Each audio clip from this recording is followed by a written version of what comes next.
Welcome back, everyone, to the second half of the first session of this 2020 Eugene Review Panel.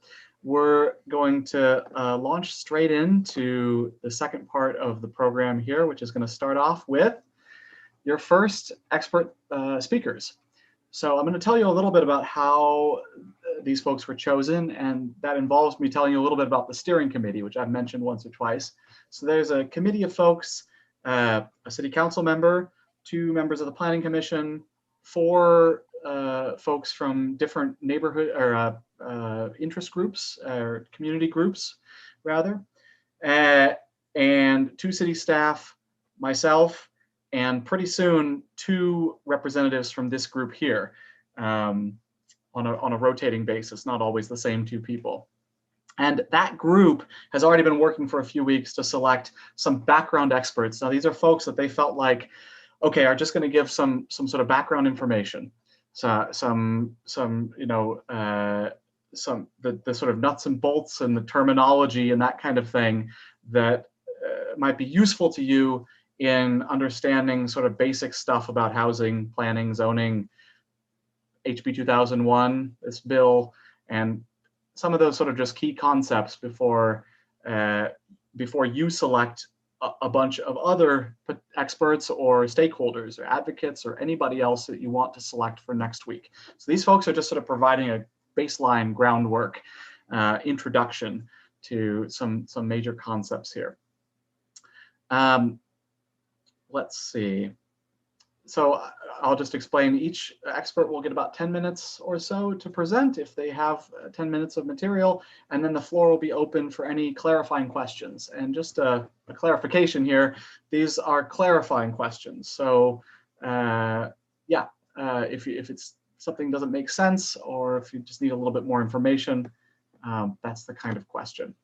So take notes of both potentially interesting pieces of information and potential follow-up questions, because this is just the first of many folks that you'll hear from and information that you've received in your packet, etc.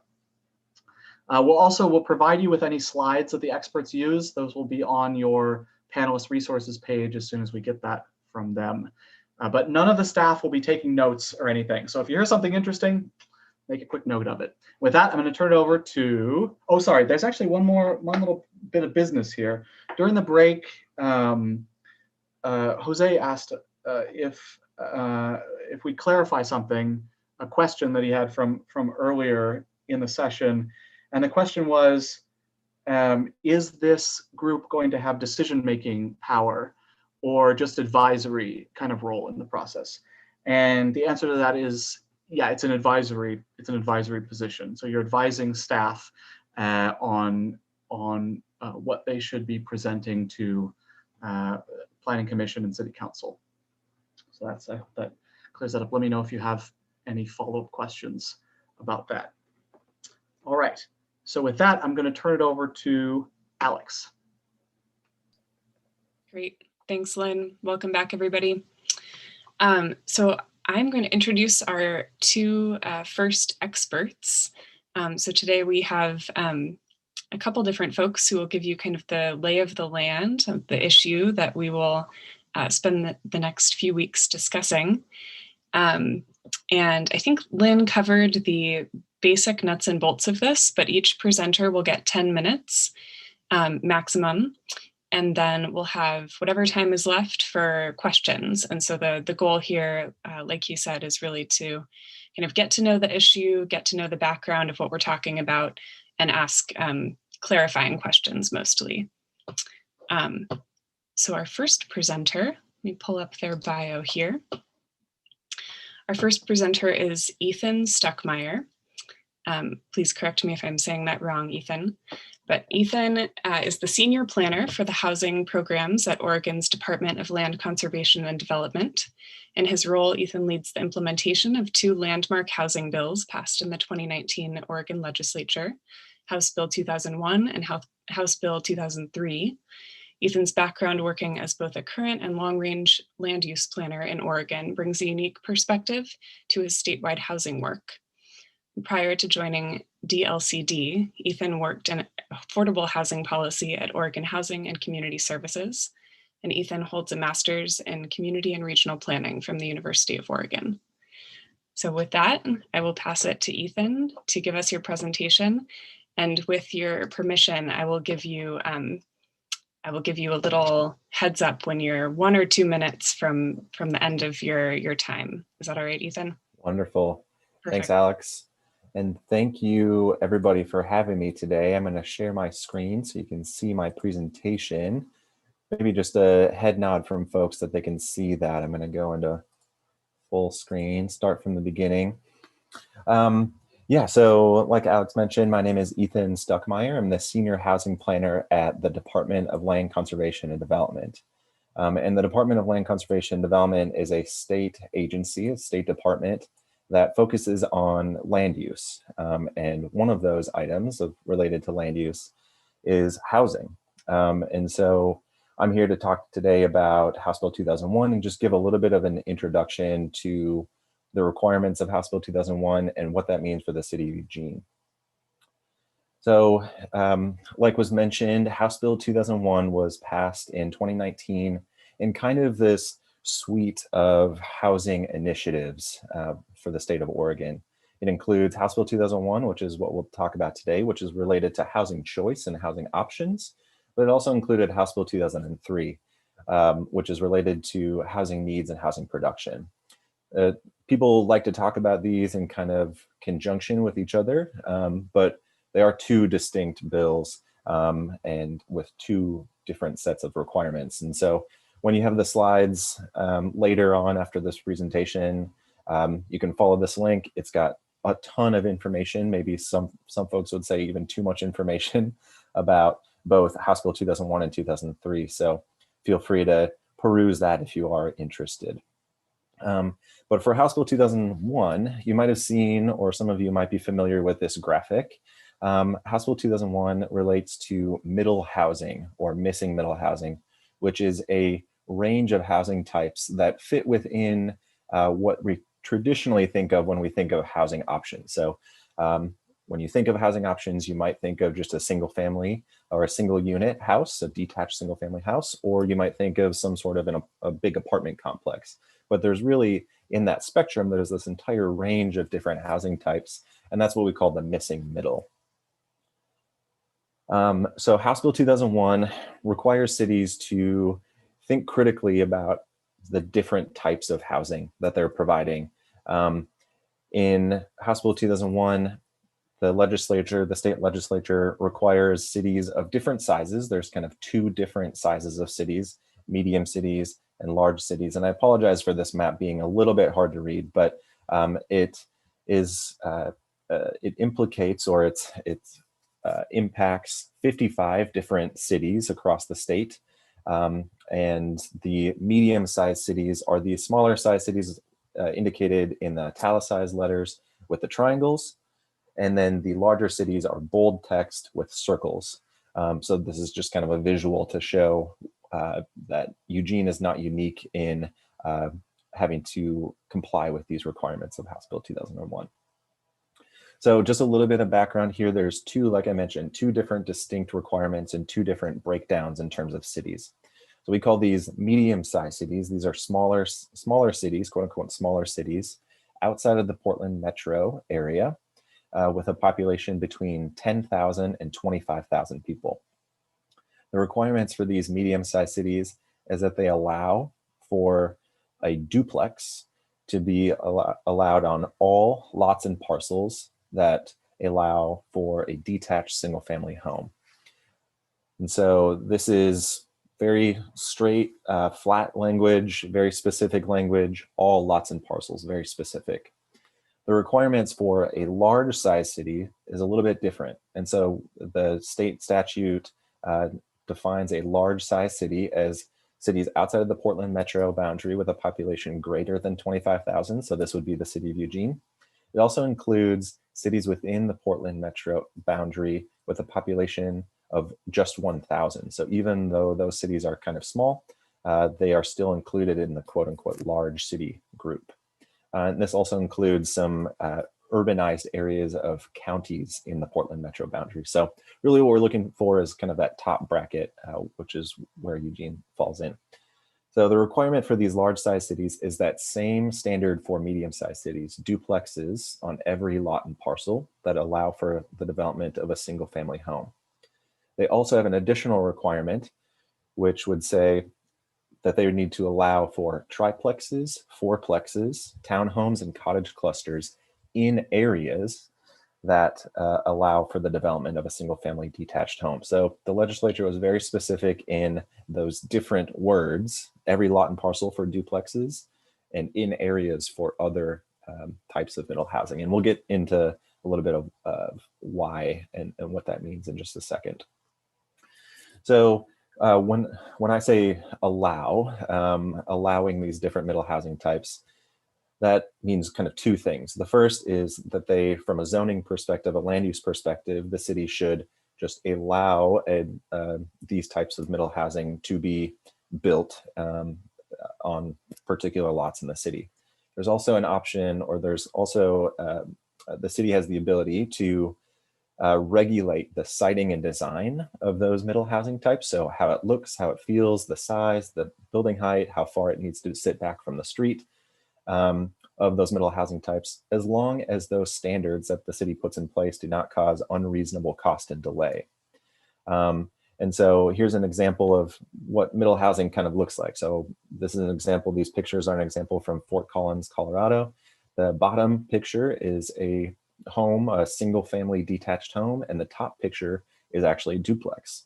As you'll notice, they look almost identical, except for maybe the front porch and the ramp, but there's actually 2 units in the top picture and only 1 in the bottom. So that's kind of what middle housing is trying to, this is what we're trying to achieve when we talk about middle housing allowed in different areas.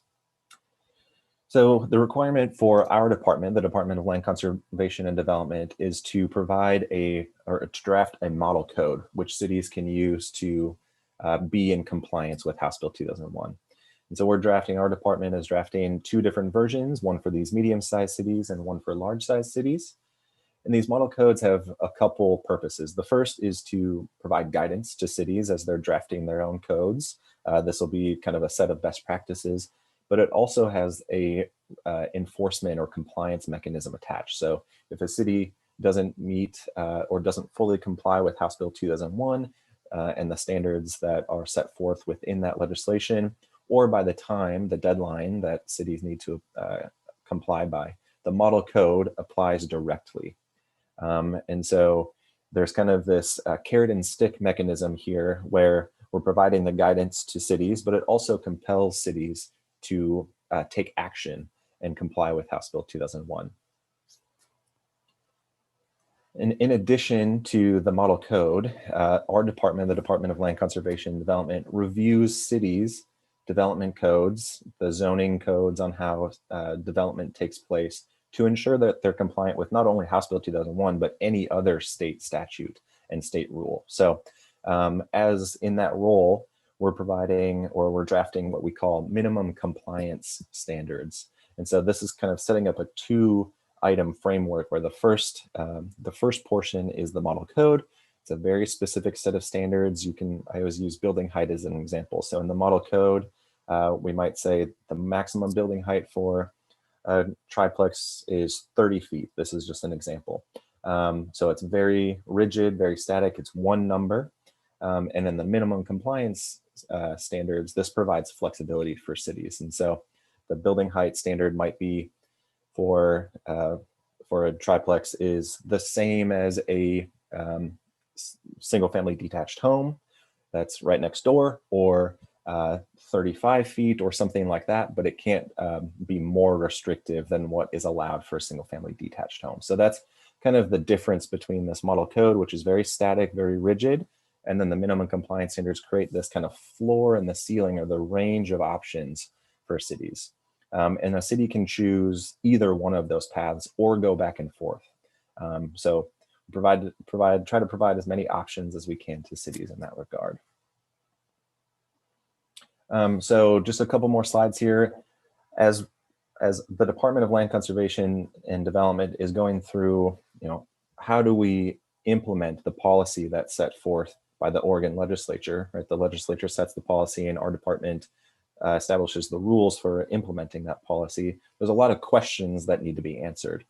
And so I've pulled out some of the major issues here, which I'm sure this group will have lots of discussion about over the next couple of days. And as the city's thinking about how they're going to comply with House Bill 2001, some of these items might be pretty important. So the first is defining in areas. How is that different than every lot and parcel for a duplex, and how much, allowing quadplexes and what portion of the city should be satisfactory for the state that was one of the major items of our rule writing effort. Determining what is reasonable. Remember, I said that a city can regulate siting and design as long as they don't cause unreasonable costs and delay to the development of middle housing. So our department is trying to craft what is actually a reasonable set of standards. And also just defining these middle housing types. Some of these are foreign concepts in different cities, or people have preconceived notions about what these middle housing types might look like. But in actuality, is that necessarily the case? You might think of a duplex as, within one structure, one unit on top of the other, or side by side. But could it be detached? That's a question that we tried to answer in the rule writing effort. And then, of course, anytime you're talking about development codes, parking is always a big issue. So we wrestled with lots of conversation between various stakeholders about how much parking is the right amount of parking. Should there be kind of this maximum amount of parking that can be required on the behalf of cities? So I'm not going to answer any of those questions in this 10-minute slot, but those are the things that if you want more detail on, I'm happy to provide more info to you all, or you can visit the website. I'm sure city staff will also provide some information. So a little bit of update on the process that we are going through. So actually Thursday, in just 2 days, our Land Conservation and Development Commission, which you can think of as like the Eugene City Council, but for the state, will review and consider the final adoption of our proposed rules that we've been working on with a group of stakeholders for the past almost a year at this point. And we're right at the end. So on Thursday, they'll potentially adopt those and they'll become state law and state rules. And so if you are interested in learning more about what those final rules look like, you can follow this webpage. But this adoption will be important for the city of Eugene because that's the rules that they'll base all of their future decisions on about how to comply with House Bill 2001. And then large cities, including Eugene, must comply with those rules that the commission adopts on Thursday by June 30th of 2022, or if they are not compliant by that date, then that model code would apply directly until such time they can remedy or come into compliance. So that's it. That's my presentation. There was so much that I didn't get to, but I'm happy to answer any questions that you have. Great, thanks, Ethan. And I think what we're going to do, if it's all right, is go to the next presenter and then have you both take questions together. Yeah, that sounds great. Yeah. Thanks. Perfect. Thank you so much. All right, so we're now going to move to our second presenter here, who has a little bit more of a local perspective. So Alyssa Hansen is the planning director of the city of Eugene. Alyssa has served as the City of Eugene's planning director since January of 2020. She has over 23 years of experience as a professional planner, including spending the last 19 years with the City of Eugene working on a wide variety of projects, ranging from how the city will grow over the next 20 years to how it will, how to make it easier to site small homes. She has worked on state, county, and local planning issues, and prior to stepping into the planning director role, she served as manager of the city's land use planning section for several years, overseeing the city's review of development applications and working on changes to the city's land use regulations. A resident of Eugene for over 30 years, Alyssa has a strong sense of community and is proud to call Eugene home.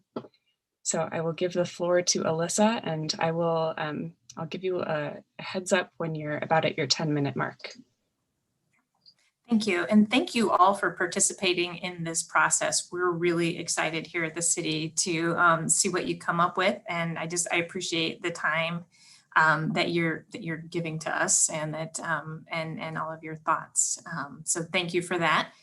And I'm here to talk about the City of Eugene's government structure and more specifically how city planning and land use decisions are made. I will admit to being kind of a bit of a public service nerd. I've been involved in local government vast majority of my career, starting when I was 17. So I'm going to try not to be too wonky for you, but you can ask some follow-up questions, obviously. So in Eugene, I think if you think of like an organizational chart, probably at the very top needs to be the residents of Eugene, because those are the folks that actually you all elect our elected officials. And so our government structure, if you think of this residents at the top, the next layer down would be our government, the elected officials, which are there are 9 elected officials in Eugene. We start with the mayor, who was just recently reelected, and that's Lucy Venus. She serves as the city's political head, and she is the chair of the city council. She and the other city councilors are nonpartisan, so they're not elected based on what political party they are part of. She's actually an at-large, so everybody across the city votes for mayor. The city councilors actually over there come out of wards, so they represent different areas of the city. So the council is our legislative body. It has 8 members, and they're responsible for setting community goals, adopting policies, passing laws, and deciding what services the city is going to provide. So pretty important jobs. Again, they're also nonpartisan, so you don't vote for them if they're, Democrat, Republican, whatever. You vote for them because you agree with their policies. And as I mentioned, there are 8 wards, and so we have 8 city councilors, and they are, elected by their constituents, by and for the Eugene residents. And because we're sort of a large city, well, according to Ethan, we are a large city. We're about 172,000 people, and so those 9 elected officials, they're not going to sit around and decide everything that the city does. So they don't decide when the leaves are going to be picked up or when the library is going to be open or what street gets cleaned when. They rely on staff for that. So in the city of Eugene, we have a city manager, and she is actually hired by the council to manage the city's day-to-day operations. And then in turn, the city manager hires other staff to help with that, because again, one person is not going to be responsible for everything. Here in Eugene, we have 6 different departments: fire, police, central services, which is a lot like finance and HR. We have library, recreation, cultural services. I have public works, and then finally planning and development. And that's where the planning division lives, which is within planning and development. And so we carry out all of those, duties related to planning and zoning. And we have coworkers who review building permits and look at affordable housing projects. Also within the city structure, there are boards and commissions that are typically appointed by the city council, and they are really there to advise staff and then to provide recommendations to council. For planning related items, we have a planning commission. There's 7 volunteers that are appointed by council, and they meet regularly with public meetings and they give us a lot of recommendations on projects, and they also can be decision makers on certain appeals. And importantly, the Planning Commission serves as the city's citizen involvement committee, particularly related to planning projects. So when we're about to embark on a planning project, like our implementation of HB 2001, we go to the Planning Commission with what our plan is for involving the public. And so that is really a big role that they play. So that's how our government lines up. And then I was asked to focus on how do we make decisions related to planning? Who makes those decisions and how are they made? So again, really the council drives most of this, or a lot of it, I should say. And so they're responsible for setting our policies, what direction is the city going to go in?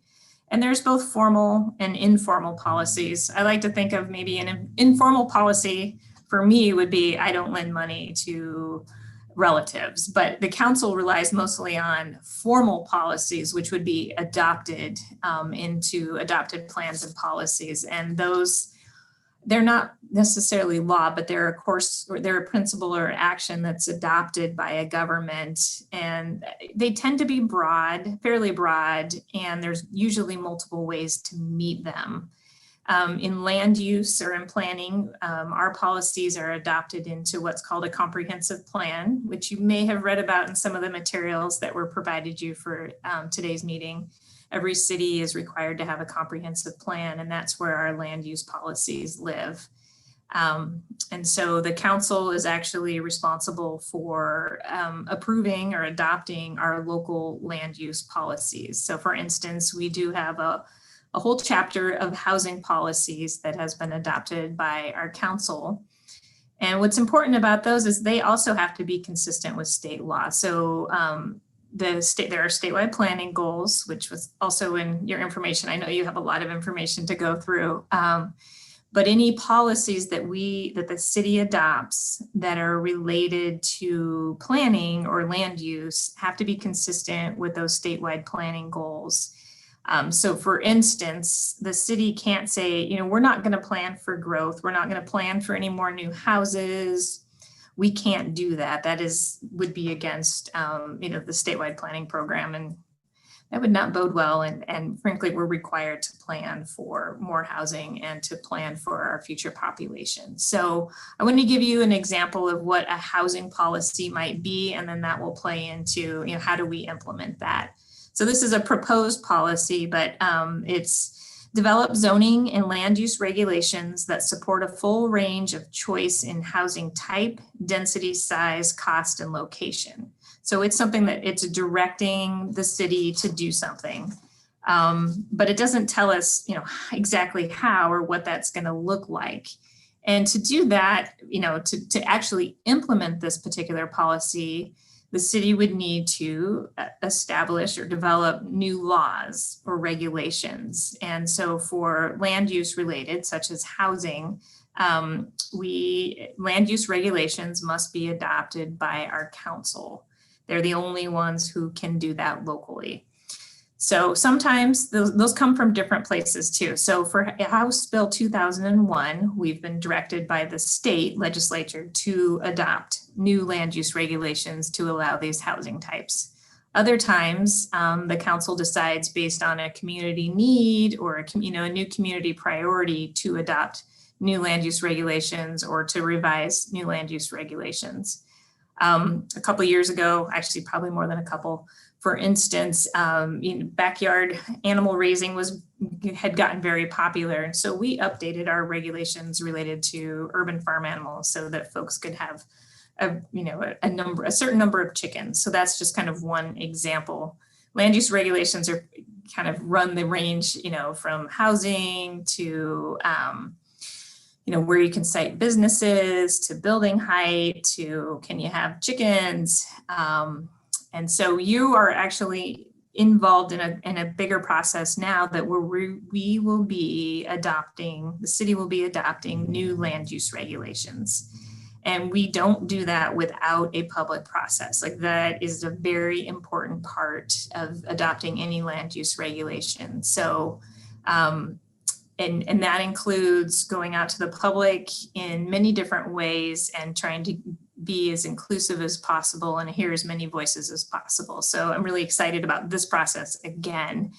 And another part of that process involves our planning commission, who will hold a public hearing later on in the process and make a recommendation to council. Council also holds a public hearing before they make any decision on new land use regulations. And then they would ultimately be the deciders on whether or not to adopt the land use regulations.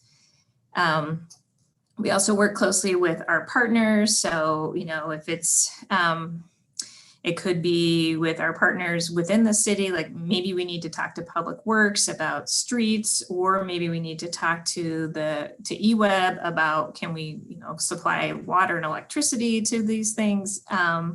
We also work closely with the state, and at times we also work with Springfield and Lane County, depending on the extent of the changes. In Eugene. Oh, sorry, we're about at 10 minutes, just FYI. Okay. I'm almost done. That's great. In Eugene, our laws typically live in what we call the Eugene Code. So you're going to hear references to the code or the land use code. And that's, if you just put in your mind, those are our land use regulations or our land use code. And so just in terms of implementation, the other words you're going to hear a lot about are zoning, and really that determines where certain uses can be built. And then the land use code will tell you what regulations apply to those buildings. And so that's really what House Bill 2001 is getting at, and for those certain housing types. And so I'm going to end it there. Thank you. Perfect. Thank you so much. So with that, we have about 7 minutes now to hear questions from the panelists. So I'll just remind everybody that we'll be using the raise hand feature. So go ahead, if you have a question, raise your hand and I will take them in the order that you've clicked that button. And just a brief reminder, we're just getting situated and kind of learning the nuts and bolts of this issue at the moment.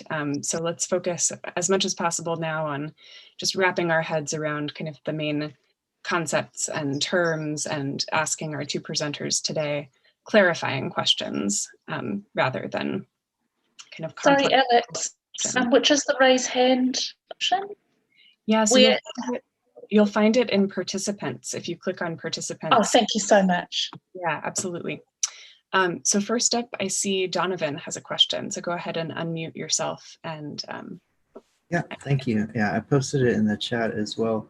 The first one's for Ethan. Did HB 2001 come with any funding? Are there incentives for compliance or consequences for non-compliance? Yeah, great question. So to your first question, yes, it did come with funding. It came with $3.5 million that were allocated to the Department of Land Conservation and Development to allocate down to cities to help do this implementation process. So the city of Eugene actually applied for some of that funding and is funding part of this work with that grant, I believe. And Alyssa and other staff can correct me if I'm wrong on that. But the incentives for compliance or consequences for non-compliance. So that's where we get to the model code. So the model code is the set of best practices on how cities can regulate middle housing, any range, triplex, quadplex, so on and so forth. If a city can just adopt the model code right off the shelf to begin with, and that's great. But we're hearing that a lot of cities are going to want to go their own route and adopt standards within that kind of continuum, that range of minimum compliance standards.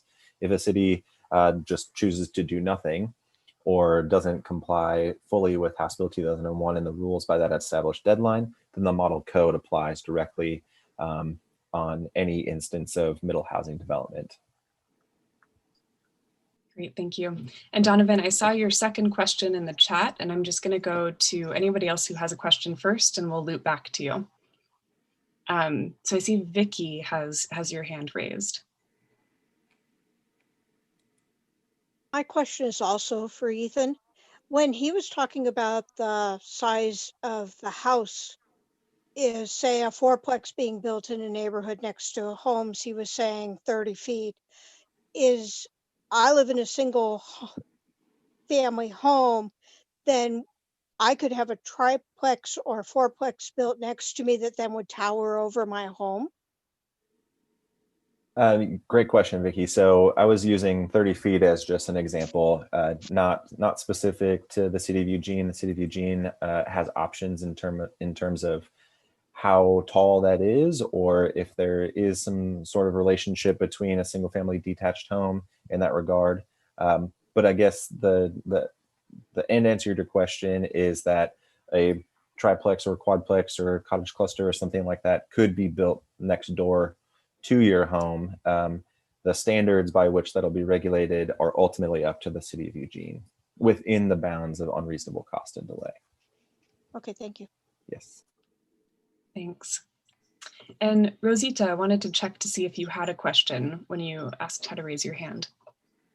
Okay, I've just lost everything because I'm trying to find my.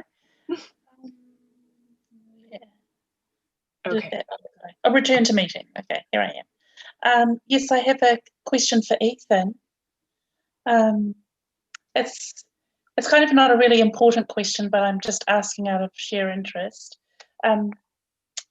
When you're building, say, for example, in the city of Eugene, where there's a lot of older homes, I don't know necessarily if they're turn of the century or a bit later than that, must they be built in the same style, aesthetic as the houses within that neighbourhood to keep that same, to maintain that same look? Like, can you just go build a brand new modern home that isn't in keeping with the neighbourhood? Are there any restrictions on that sort of thing?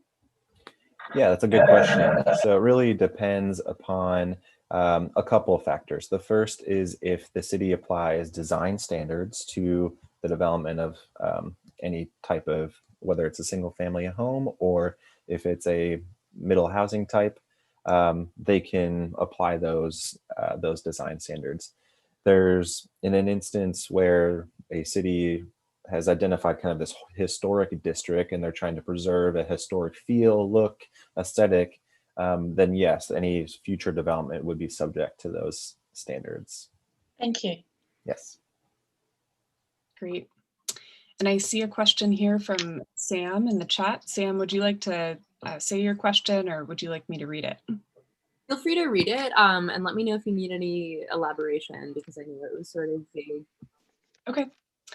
So Sam asks, this is for Ethan as well, how is residential autonomy allowed, distributed, maintained, granted, and protected when it comes to development? It's a great question. Sam, I'm wondering if you could elaborate a little bit on what you mean by residential autonomy. Yeah, Answer. That's exactly, thank you for asking. I was basically speaking on, say I were living in a home and there were, somebody was going to develop, or I knew that something was going to be developed next door, perhaps a house or like a towering apartment complex, right? And for whatever reason, I opposed to that development. What types of, in what ways are what rights would a resident have in that situation, and how are they protected, distributed, allocated, etc.? I see.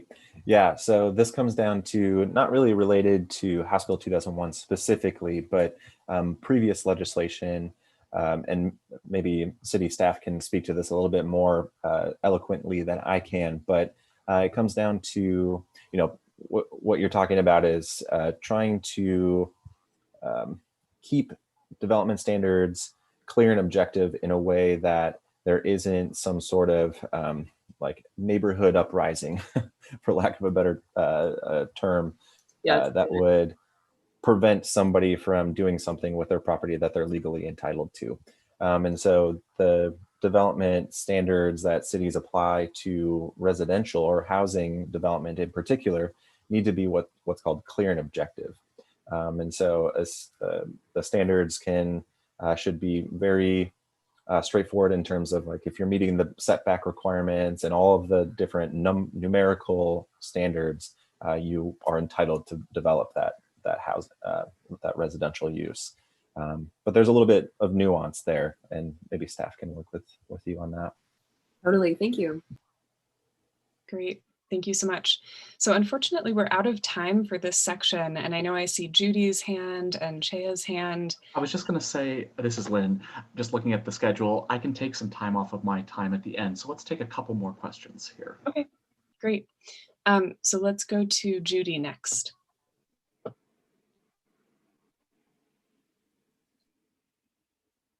Oh, it looks like you're on mute, Judy.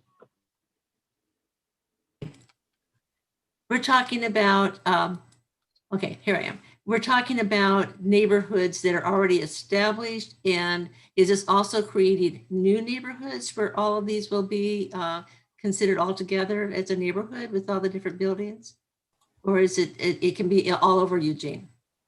Yeah, so the intent of House Bill 2001 is really try to integrate these housing types in across the entire city. So especially for duplexes, you know, I talked about that language being very specific in saying all lots and parcels should allow for the development of a single family detached home.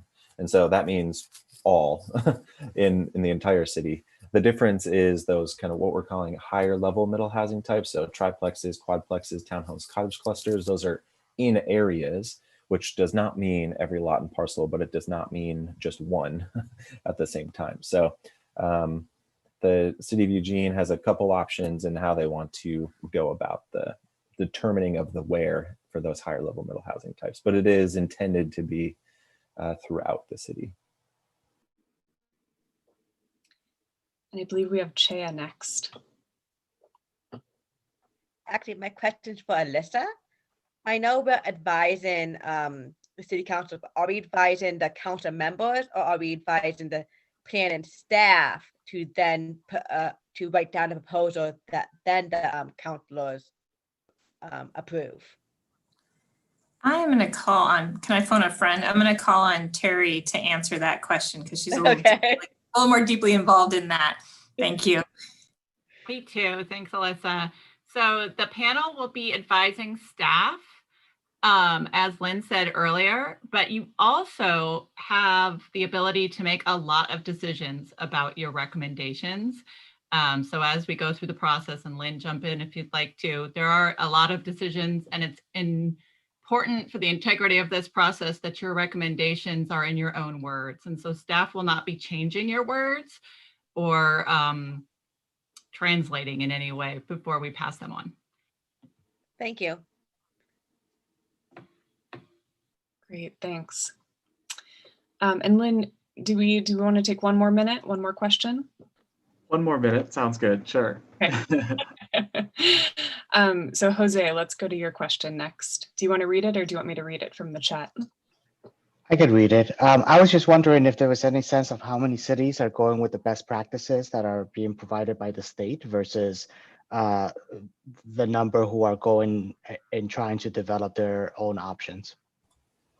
Yeah, that's a really good question. So we don't know for certain yet because the rules partially aren't even adopted yet, but our sense, and as we've been talking with cities, is that the vast majority of them will be going with the kind of create your own path route, which is great. That means that cities can have processes just like these, or just like this one, to determine kind of how folks how their community feels like they can best implement those rules. So, but probably trending in the territory of like 90% of cities.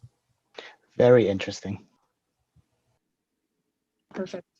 Well, thank you both so much for taking the time to be here on our first session. We really appreciate it. And I noticed that there were a couple questions that didn't get answered from Robert and Donovan's second question. So I think both of our presenters would welcome questions. I hope they both welcome questions by email, or if you're not sure how to get a hold of them, feel free to pass those to Lynn, Kelly, or myself, and we will get them to the right place for you. So with that, I'll pass it back to Lynn, and thank you both so much. Thanks, Alex. And yeah, clarification, bring those questions actually into the next session, what's going to happen right now. To make sure that the whole panel sort of has access to the same information, we want to ask you probably not to go out and contact experts individually, but bring those to the group, and if the group decides to take questions out to experts, additional questions, then we can definitely do that.